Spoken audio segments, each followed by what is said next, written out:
কিয়ামতের দিনটা বড় ভয়ঙ্কর হবে, এত ভয়ঙ্কর বন্ধু। আমার নবী বলেছেন উলঙ্গ অবস্থায় মানুষগুলো হাসুরের ময়দানে একত্রিত হবে রে।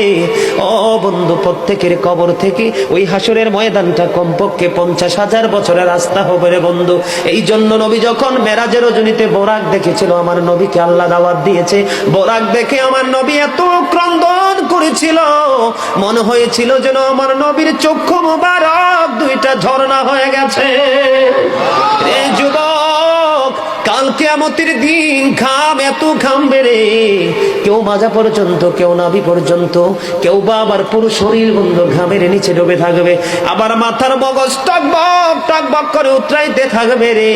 আল্লাহ বলেছেন লা ইয়ামুতু, people will not die that day, সেদিন মানুষ আর মরতে পারবে না।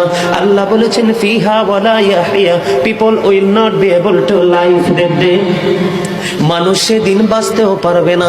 আবার আল্লাহ বলেছেন অমাহুম আনহা বিগাইবিন, people will not be able to escape that day, সেদিন মানুষ সেখান থেকে পালিয়ে যেতেও পারবো না রে। দুর্গাপুরের যুবক, হাদিস শরীফের মধ্যে এসেছে কাল কিয়ামতের দিন আল্লাহর আরশের ছায়া ছাড়া কোনো ছায়া থাকবে না।